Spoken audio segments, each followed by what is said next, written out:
everyone.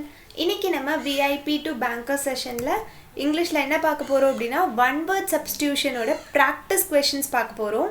So இன்னைக்கு நிறைய questions பார்க்க போறோம். Session ending வரை பாருங்க. And word of the day பார்க்கலாம். நம்ம டாக் அண்ட் மாக் யூடியூப் சேனல் சப்ஸ்கிரைப் பண்ணனா சப்ஸ்கிரைப் பண்ணிருங்க.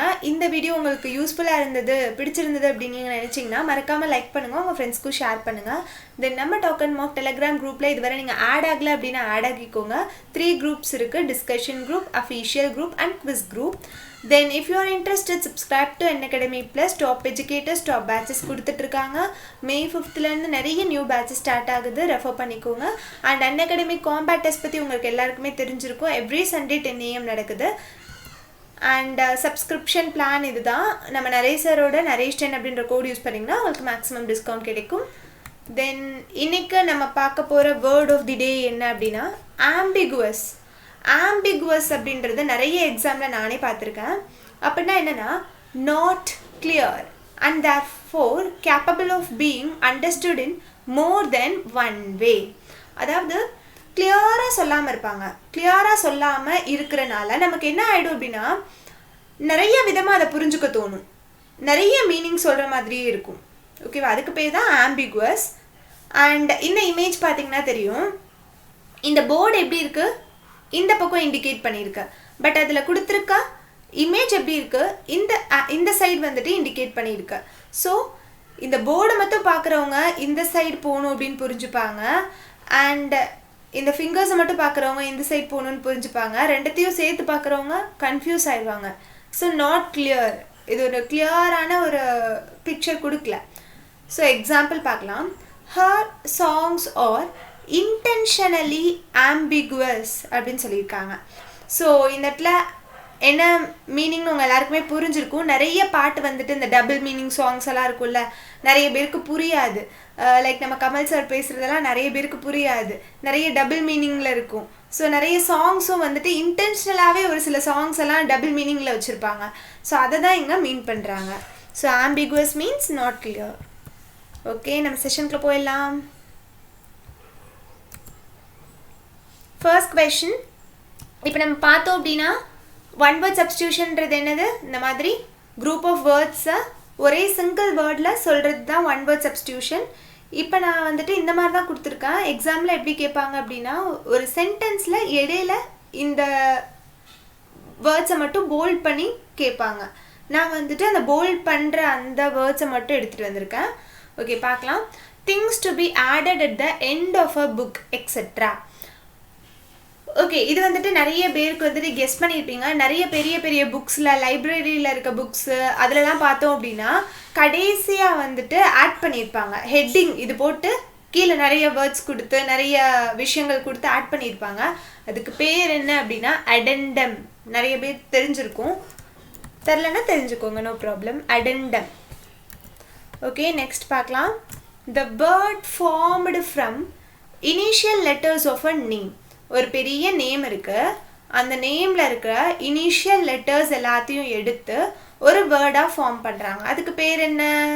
இதுவும் நம்ம எல்லாருக்குமே தெரிஞ்சிருக்கும். acronym. then அடுத்த क्वेश्चन போலாம்.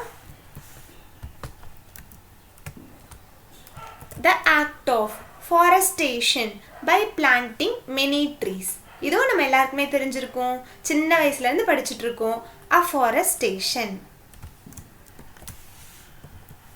ஓகே, நெக்ஸ்ட் क्वेश्चन போலாம். the study or collection of currency including coins and metals. Like நிறைய பேருக்கு வந்துட்டு மெட்டலர்ஜி இருக்குமோ அப்படின்னு சொல்லிட்டு தோணும்.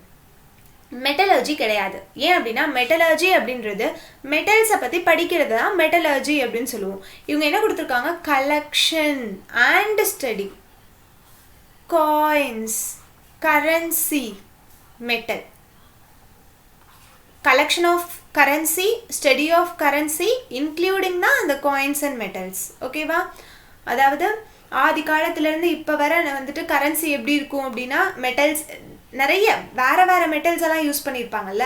ஸோ அந்த கரன்சிக்கு யூஸ் பண்ண அந்த மெட்டல்ஸ் அண்ட் காயின்ஸ், அப்புறம் டோட்டலாக இந்த கரன்சி ரிலேட்டடாக இருக்கிறத மட்டும் படிக்கிறது என்ன அப்படின்னா நுமிஸ்மேட்டிக். நுமிஸ்மேட்டிக்கை தான் வந்துட்டு கரன்சி பற்றி படிக்கிற அந்த ஸ்டடியை இண்டிகேட் பண்ணுது. ஸோ நியூமிஸ்மேட்டிக். இது மினரல்ஸ் பற்றி படித்தா மினராலஜி. ஓகே, இந்த இடத்துல கன்ஃபியூஸ் ஆகிடாதீங்க, ஞாபகம் வச்சுக்கோங்க. கரன்சி அப்படின்னா நியூமிஸ்மேட்டிக்.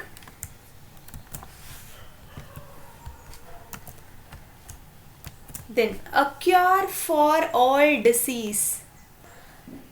இந்த இடத்துல நிறைய பேருக்கு curable or antidote டவுட்டாக இருக்கும். But answer is panacea. Panacea தான் வந்துட்டு என்ன அப்படின்னா ஒரு solution for the all diseases அப்படின்னு சொல்லலாம். அதான் ஆர் டிஃபிகல்ட்டி ஆஃப் த டிசீசஸ்க்கு கொடுக்குற ஒரு சொல்யூஷன், அதை தான் வந்துட்டு பெனாஷியான்னு சொல்லுவாங்க. So cure for all disease வந்துட்டு பெனாஷியா. கியூரபிள் அப்படின்றத என்னது, குணப்படுத்திட முடியும் அப்படின்றத கியூரபிள்னு சொல்லுவோம். பட் இங்கே என்ன கொடுத்துருக்காங்க, கியூரே சொல்லியிருக்காங்க. தென் ஆன்டிடோட் அப்படின்னா என்னென்னா விஷத்தை முறிக்கிறதுக்கு யூஸ் பண்ணுவோம்ல, அதுதான் ஆன்டிடோட் அப்படின்னு சொல்லுவாங்க.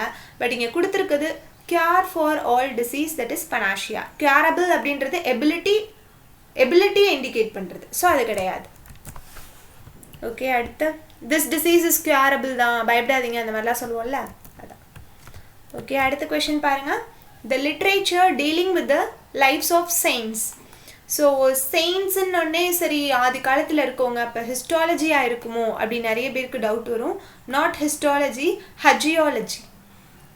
ஹஜியாலஜி அப்படின்னா தான் செயின்ஸோட வாழ்க்கையை பற்றி படிக்கிறது. ஹைட்ரோலஜி அப்படின்னா வாட்டர்ஸ் பற்றி படிக்கிறது. தென் எத்தாலஜி அப்படின்றது அனிமல் பிஹேவியர் பற்றி படிக்கிறது. இதை பற்றியே தெரிஞ்சு வச்சுக்கோங்க, ஏன்னா அடுத்து நிறைய ஆப்ஷன்ஸில் இது வரும். அனிமல் பிஹேவியர் பற்றி படிக்கிறது. ஓகே, அடுத்து கொஷின் போகலாம்.